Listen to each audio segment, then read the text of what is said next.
అందరికీ నమస్కారం. కొద్దిసేపటి క్రితం జోగి రమేష్ పెద్ద కోడలైనటువంటి జోగి మేఘన తన తల్లిదండ్రులతో కలిసి ప్రెస్ మీట్ అయితే పెట్టడం జరిగింది. ఈ ప్రెస్ మీట్ ఇప్పుడు పెను సంచలనంగా మారింది. ఎందుకంటే నిన్న ప్రెస్ మీట్ పెట్టి జోగి రమేష్ కొన్ని మాటలు మాట్లాడిన తర్వాత అసలు ఏం జరిగిందో చెప్పాలనే ఉద్దేశంతో తొలిసారిగా మేఘన మీడియా ముందుకైతే రావడం జరిగింది. ఇప్పటివరకు ఎప్పుడు కూడా మేఘన మీడియా ముందుకు రావాల, కేవలం పోలీస్ స్టేషన్లో కంప్లైంట్ ఇవ్వడమే తప్ప మీడియా ముందుకు రాలేదు. కానీ ఈరోజు మేఘన మాట్లాడినటువంటి మాటలు చూసిన తర్వాత జోగి ఫ్యామిలీ ఎంత ఇబ్బంది పెట్టారు, ఎంత టార్చర్ చేశారు, తెలిసి ఏ విధంగా ఒక అమ్మాయి గొంతు కోసారు అనేది చాలా స్పష్టంగా అర్థమైంది. జోగి మేఘన నిన్న ఒక మాట స్పష్టంగా అడిగింది. నిన్న జోగి రమేష్ గారు మాట్లాడుతూ నేను తన కూతురు లాంటి దాన్ని అని చెప్పారు కదా, ఏ రోజైనా సరే తన కూతురులాగా నన్ను చూశారా, నీకు వచ్చిన ఇబ్బంది ఏంటమ్మా అని ఏ రోజైనా నన్ను కూర్చోబెట్టి అడిగారా, నేను వాళ్ళనే తల్లిదండ్రులుగా భావించి వాళ్ళ కొడుకుకు ఉన్నటువంటి ప్రాబ్లం గురించి వివరించి ఆయన సరిగ్గా ఉండటం లేదని చెబితే చివరికి నన్ను నిందించారు, నాది తప్పు అన్నట్టుగా చూశారు తప్ప నీకు వచ్చిన ప్రాబ్లం ఏమీ లేదు, మేము అండగా ఉంటామని ఏ రోజైనా చెప్పారా అని నేను జోగి మేఘన ఒక స్పష్టమైనటువంటి క్వశ్చన్ అయితే అడగటం జరిగింది. రెండోది, రాజకీయాలతో మాకు సంబంధం లేదు, మేము వసంత కృష్ణ ప్రసాద్ గారిని కలిసిన మాట వాస్తవమే, కానీ ఇక్కడ వీళ్ళు చెప్పాల్సిన విషయాలు చాలాగా ఉన్నాయి. మేము వసంత కృష్ణ ప్రసాద్ గారిని కలవటానికంటే ముందే సజ్జల రామకృష్ణారెడ్డి గారిని కలిసాము, జగన్మోహన్ రెడ్డి ఆఫీస్కి వెళ్ళాము, జోగి రమేష్ బాబాయిని కలిసాము, మరి ఈ విషయాలు ఎందుకు నిన్న జోగి రమేష్ ప్రెస్ మీట్లో చెప్పలేదు అని చెప్పి జోగి మేఘన క్వశ్చన్ చేసింది. వాస్తవం ఏంటంటే ఎప్పుడైతే మేఘన కంప్లైంట్ చేయాలని చెప్పి విజయవాడ కమిషనర్ దగ్గరికి వెళ్ళిందో అప్పుడు విషయం తెలుసుకున్నటువంటి వ్యక్తులు ఏం చేశారంటే ఈ మేఘన తరపున ఉన్నటువంటి లాయర్తో ఒక రాయబారం పంపారంట. ఏమని, మీరు కంగారు పడి కేసు పెట్టొద్దు, మనం కూర్చుని మాట్లాడుకుందాం, సజ్జల రామకృష్ణారెడ్డి దగ్గర కూర్చుని సెటిల్ చేసుకుందామని చెప్పి జోగి రమేష్ ఒక మెసేజ్ పంపితే వీళ్ళు నిజంగా జోగి రమేష్ కూర్చుని మాట్లాడదామంటే వీళ్ళు వెళ్ళేవాళ్ళు కదా, ఆ విషయం వాళ్ళే చెప్పారు. కానీ సజ్జల రామకృష్ణారెడ్డి దగ్గర కూర్చోబెట్టి సెటిల్ చేస్తామన్నారు. సరే, ఆయన ఒక పెద్దగా, వీళ్ళ పెళ్లికి కూడా సజ్జల రామకృష్ణారెడ్డి వెళ్ళాడంట అప్పట్లో, ఆయన ఒక పెద్దగా ఉండి నాకు న్యాయం చేస్తాడేమో, ఎందుకంటే నా తరపున ఆధారాలు ఉన్నాయి, నా తరపున న్యాయం ఉంది కాబట్టి న్యాయం చేస్తాడనే ఉద్దేశంతో సజ్జల రామకృష్ణారెడ్డి దగ్గరికి వెళ్ళిన మాట వాస్తవమే. వాళ్ళ ఇంట్లోనే కూర్చుని మాట్లాడారంట. ఈ విషయాన్ని నిన్న చెప్పలా, కూర్చుని మాట్లాడినప్పుడు కూడా ఈవిడ తరపు విషయాలన్నీ చాలా స్పష్టంగా చెప్తే సజ్జల రామకృష్ణారెడ్డి ఏమన్నాడు అప్పట్లో, అంటే మధ్యవర్తిత్వం చేసినటువంటి సజ్జల రామకృష్ణారెడ్డి, నీకేం భయం లేదమ్మా, మీకు నేనున్నాను, న్యాయం చేస్తాను, ఇప్పుడు కోర్టులు కేసులు అంటూ పోతే ఇది చాలా టైం పడుతుంది, అంటే డైవర్స్ లాగా వెళ్తే నీకు చాలా టైం పడుతుంది, అలా కాకుండా కూర్చుని సెటిల్ చేసుకుందాము, నాకు ఒక 2 రోజులు టైం ఇవ్వు, 2 రోజుల్లో కూర్చుని నేను మాట్లాడి సెటిల్ చేస్తాను అని చెప్పి సజ్జల రామకృష్ణారెడ్డి చెబితే ఆయన్ను పెద్ద మనిషిగా అంగీకరించి ఆయన చెప్పినట్టుగా వీళ్ళు 2 రోజులు ఆగారు, వారం ఆగారు, నెల రోజులు ఆగారు. కానీ ఎవరి పనుల్లో వాళ్ళు ఉన్నారు, కానీ వీళ్ళకి ఇచ్చిన హామీ సంగతి వాళ్ళు మర్చిపోయారు. సజ్జల రామకృష్ణారెడ్డి కూడా దీని మీద ఎటువంటి సమాచారం ఇవ్వకపోవడంతో తప్పని పరిస్థితుల్లో వసంత కృష్ణ ప్రసాద్ దగ్గరికి వెళ్ళారు. దీనికంటే ముందు జోగి రమేష్ బాబాయ్ దగ్గరికి కూడా వెళ్ళారు. ఆయన పేరు వెంకటేశ్వర్ల ఏదో ఉంది. ఆయన దగ్గరికి కూడా వెళ్ళి ఇప్పుడు ఏదైతే మీడియాలో వచ్చిన ఆధారాలు ఉన్నాయో వాటిని ఆయనకు కూడా చూపిస్తే ఆయన కూడా అయ్యో ఇంత అన్యాయం చేశారా అని బాధపడి, నీకు న్యాయం జరగాలమ్మా, నువ్వు ఏదో ఒక విధంగా ఫైట్ చేయి, వాళ్ళు పెద్ద వ్యక్తులు, నేను నిస్సహాయ స్థితిలో ఉన్నాను, ఎందుకంటే నేను చెప్తే జోగి రమేష్ ఇనే పరిస్థితిలో లేడు, అలాగని చెప్పి నీకు అన్యాయం జరుగుతుంటే నేను చూస్తూ ఉండలేను, కాబట్టి నువ్వు న్యాయం కోసం ఖచ్చితంగా పోరాడు, నీ వెనక మేము ఉంటామని చెప్పి జోగి రమేష్ బాబాయే స్వయంగా మేఘన కుటుంబ సభ్యులతో చెప్పారు. ఈ విషయం కూడా జోగి రమేష్ చెప్పలా. ఇంకో విషయం కూడా ఉంది. జగన్మోహన్ రెడ్డిని కలవటం కోసం వైఎస్ఆర్సీపీ పార్టీ ఆఫీస్కి వెళ్ళారు. ఆ రోజు జగన్మోహన్ రెడ్డి ఉన్నట్టున్నాడు అక్కడ.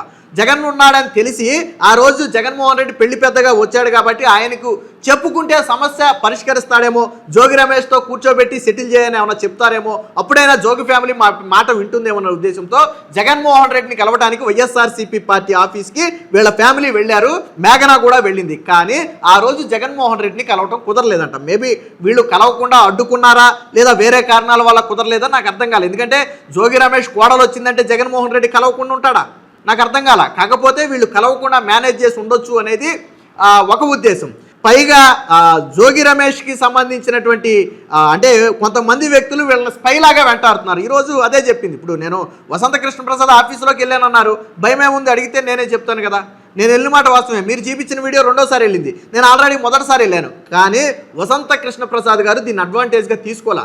రాజకీయంగా ఆయనకు ఉపయోగపడే అంశమైనా ఆయన మాకు చెప్పింది ఒకటే, మా ముందే ఇప్పుడు ఏదైతే వీళ్ళ బాబాయిని కలిశారు అన్నారో జోగి రమేష్ బాబాయిని పిలిపించారంట వసంత కృష్ణ ప్రసాద్. చూడయా, కొద్దిగా మీ వాళ్ళతో మాట్లాడి వీళ్ళకి న్యాయం చేయి, పాపం ఎందుకు ఆ అమ్మాయి బాగా బతికిన ఫ్యామిలీ ఈరోజు నలిగిపోవటం ఎందుకు, చూసి ఏదో ఒకటి సెటిల్ చేయంటే ఆయన ఏమన్నాడు, ఇదే వసంత కృష్ణ ప్రసాద్ ముందు ఇందాక గతంలో మేఘనాకి చెప్పిన మాటే ఇప్పుడు జోగి రమేష్ నా మాట వినే పరిస్థితి లేదు, మనం చెబితే వాళ్ళు వినే రకం కాదు, ఏదో ఒక రకంగా న్యాయం చేయాలి తప్ప ఆ రకంగా న్యాయం జరగదు అంటే వసంత కృష్ణ ప్రసాద్ గారు సరే మీరు లీగల్గానే ట్రై చేయండి అమ్మా అని చెప్పారు తప్ప ఆయన రాజకీయంగా అడ్వాంటేజ్గా ఏ రోజు తీసుకోలే.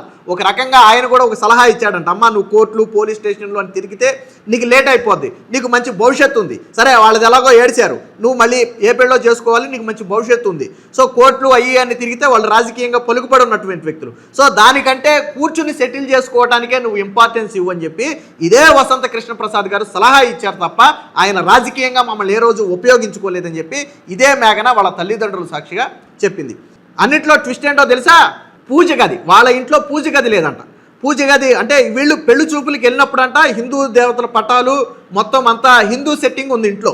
బట్ వీళ్ళు పెళ్ళయ్యి మేఘన వాళ్ళ ఇంటికి వెళ్ళేటప్పటికి మొత్తం లేచిపోయినాయి. సరే ఆశ్చర్యపోయిందంట. తర్వాత చూస్తే వాళ్ళ ఇంట్లో పూజ గది లేదు, ఎందుకంటే వాళ్ళు హిందూస్ కాదు కాబట్టి అక్కడ సపరేట్గా పూజ గది పెట్టుకోలేదు. మేఘన అత్తగారు శకుంతల ఆవిడ డైలీ బైబుల్ చదువుద్దంట. సో అయినా కానీ మేఘన ఏ రోజు పట్టించుకోలేదు. ఒకసారి ఈవిడ అంటే మేఘనతో గతంలో అన్న మాటలు అంటే చెవుల్లో బాగా ఉండిపోయినాయి. హిందూ దేవుళ్ళ మీద ఆవిడ చేసినటువంటి వ్యాఖ్యలకు కారణంగాను పూజ చేసి గంట కొట్టాలంటే భయం వేసేదంట. దాంతో ఏం చేసేది, చిన్నగా పూజ చేసుకునేది. మేఘనాకి శివుడు అంటే ఇష్టం. సో అక్కడ పై గదిలో చిన్నగా శివుడికి పూజ చేస్తుంటే జోగి రమేష్ భార్య అంటే మేఘనాకి అత్తగారు ఏమందంటే, శివుడు నిజంగా దేవుడు అవుతాడా, ఇద్దరు పెళ్ళాలు ఉన్నారు, శివుడు దేవుడు ఎలాగవుతాడు, మనుషుల్లాగా రెండు పెళ్ళిళ్ళు చేసుకుంటే వాళ్ళు దేవుళ్ళు ఎందుకు అవుతారు అని చెప్పి మేఘనాతో అంటే మేఘన ఒకసారిగా షాకుకు గురైందంట. పైగా నువ్వు ప్రసాదాలు పెడుతున్నావు కదా, అక్కడ చేసి ప్రసాదాలు దేవుడు వచ్చి తింటాడా, ఎందుకు పెడుతున్నావు ప్రసాదాలు అక్కడ అని చెప్పి ఈ ప్రసాదాల విషయంలో కూడా వ్యాఖ్యలు చేయటం. ప్రతి ఒక్క రోజు అక్కడ ఆవిడ బైబిల్ చదువుతున్నా నేను వాటిని అన్నిటిని నేను ప్రతి ఒక్క దాన్ని నేను రెస్పెక్ట్ చేస్తాను ఖచ్చితంగా. బట్ నన్ను బలవంతం చేయడం అనేది ఖచ్చితంగా 100% తప్పు. అండ్ మా దేవుళ్ళని ఇప్పుడు నేను వాళ్ళని బతిలాడుకోగా నాకు ఒక 3rd floor లో పూజ గది పెట్టారు. దాంట్లో కనీసం నేను అగరబత్తులు వెలిగించి గంట కొట్టాలన్నా కూడా చాలా భయపడేదాన్ని. ఎందుకంటే ఆమె ఆ టైంలో చేసిన నాకు ఆ వ్యాఖ్యల వల్ల ఫస్ట్ నాకు పూజ చేయాలన్నా కూడా దాంట్లో భయమేది. ఎందుకంటే ఆమె ఎట్లాంటి వ్యాఖ్యలు చేసిందంటే, అసలు మీ దేవుళ్ళు కూడా దేవుళ్ళేనా, అసలు ఇద్దరు అంటే నాకు శివుడు అంటే చాలా ఇష్టం అనమాట. ఎప్పటి నుంచో చిన్నప్పటి నుంచి నేను అక్కడ కూడా వెళ్ళిన తర్వాత ఆ దేవుడినే పూజించుకున్నాను. ఆ దేవుళ్ళ గురించి కూడా అసలు ఇద్దరు వైఫ్లు ఉంటారు, ఇద్దరు పిల్లలు ఉంటారు, వాళ్ళకు కూడా అన్ని మనుషుల్లాగానే అన్ని ఉన్నాయి. అసలు వాళ్ళ దేవుళ్ళు ఎట్లా అవుతారమ్మా, ఇప్పుడు నువ్వు పూజ చేసావు ప్రసాదం పెడితే దేవుడు తినేస్తాడా అని చెప్పి ఇట్లాంటి మాటలు మాట్లాడడం కూడా చాలా తప్పు. ఫస్ట్ థింగ్ ఆమె ఇంకా నువ్వు హిందువు మీ దేవుడిని నమ్ముకున్నావు కాబట్టి నీకు ఇట్లా అయిందేమో, మా దాంట్లోకి వచ్చేసాయి అని చెప్పి ఇట్లాంటి మాటలు మాట్లాడదనమాట. సో ఇది ఇప్పుడు తీవ్ర దుమారాన్ని రేపుతుంది. అంటే గతంలో జోగి రమేష్ ఏమో తాను హిందువులాగా ప్రచారం చేయడం కోసం కుటుంబ సమేతంగా దుర్గగుడి దగ్గరికి వెళ్ళి ఆయన ఏదో ఒక శపథం చేసి ఒక హారతిని అరిచేతి మీద పెట్టుకుని ఏదో ప్రతిజ్ఞ చేశాడు ఏదో ఒక దానికి సంబంధించి. కానీ వాస్తవం ఏంటి, వీళ్ళ ఇంట్లో అంతా కూడా క్రిస్టియన్సే.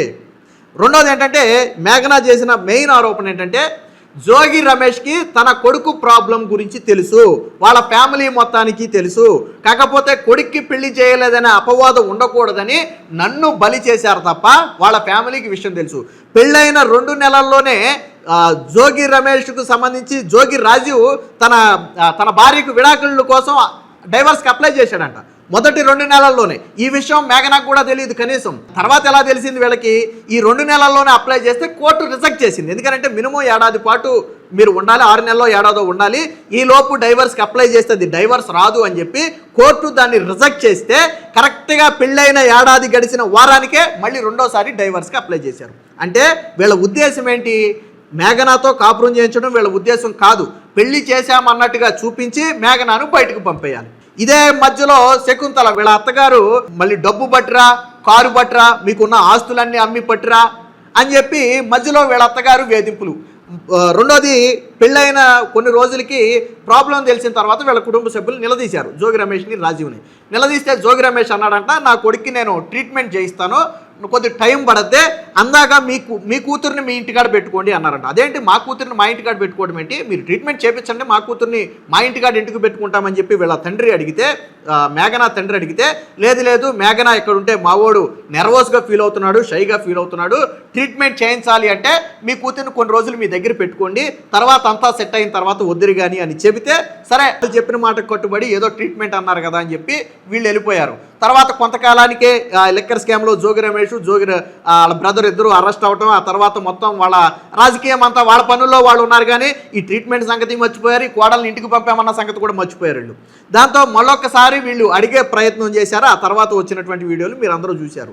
అయితే ఇప్పటి వరకు మేఘనా పోలీస్ కంప్లైంట్లో ఏదైతే మెన్షన్ చేసిందో దాని ప్రతిదానికి ఆధారం నా దగ్గర ఉంది.